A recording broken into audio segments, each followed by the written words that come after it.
central Gaza following an Israeli airstrike. Well, with me in the studio to discuss this is Shehata from BBC Arabic. We saw the protests again last night, but an interesting move from Benny Gantz. There are pressures on Mr. Netanyahu from political level and on people level. So regarding the demonstrations, thousands of people went out in Tel Aviv and other cities asking for end of the war and reaching a deal with Hamas to release the hostages, which are reported to be 50, 20 are living and 30 are dead.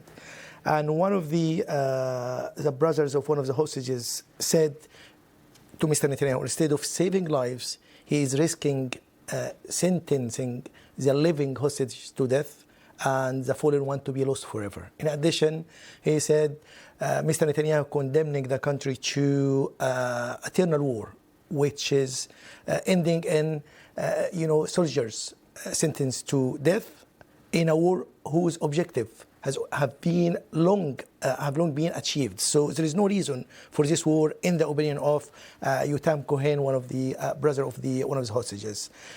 In addition to that, the demonstrators calling for more demos and protests, starting from today, in order to put pressure on Mr. Netanyahu. On the other side, Benny Gantz, the former Israeli defense minister, calling for what he described as a government of redemption for hostages and service members, which means the soldiers and other people who are involved in this war, for 6 months, and to end with a deal to release hostages and at the same time to save the servicemen for people not to die in this war, and then holding elections. But quickly, Mr. Itamar Ben Gvir, the Israeli national security minister, said the government is a government of the right wing, and the people choose that, and not the government of Benny Gantz.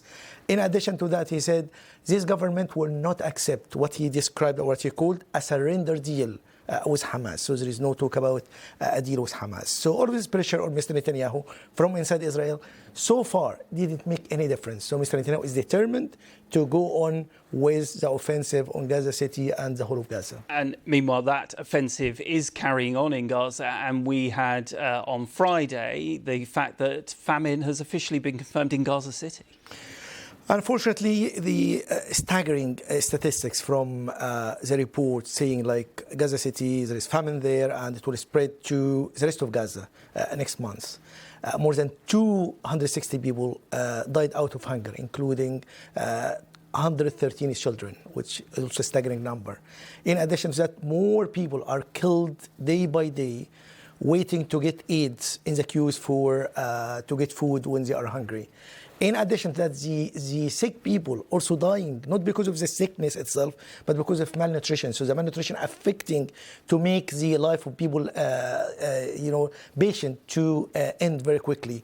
All of that with some ongoing military operation in Jabalia and other places on the outskirts of Gaza City in preparation for the big one, which is reported to be started middle of next month, where they force people to go to the south. And already there is hundreds of people already fled their homes in Gaza City.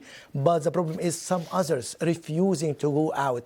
The medical staff, some aid organizations say they are not going to move. Even there is an instruction for evacuation from the Israeli army, because some people cannot move because the mobility issue and because the facilities, because they might go there and they can be dead, because the south, it will be a kind of what was called by the Israelis as a humanitarian city in the south, but for the Palestinian it's concentration camp for them, and it might force these people to move. Where after that? So they talk about to go to Egypt refusing that. Where they are going after that? So they say they are going to die anyway, so stick to their places. So it will be more killing and destructions if this operation is going on. And briefly, Saeed, is there any chance of any talks coming up on a ceasefire deal?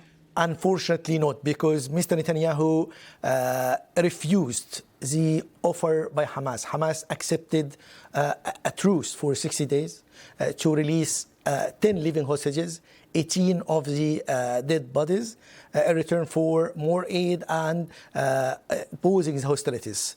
And they dropped one of the conditions of not Israel to commit itself not to resuming any hostilities after the 60 days, if there is no agreement after the 60 days. So that's one of the main concessions. But Mr. Netanyahu, then he changed his mind and said, like, free all the hostages at once, but on what conditions? On the condition of Israel. And Hamas will not accept that. Saeed Shehata from BBC Arabic, as always, thank you for your time.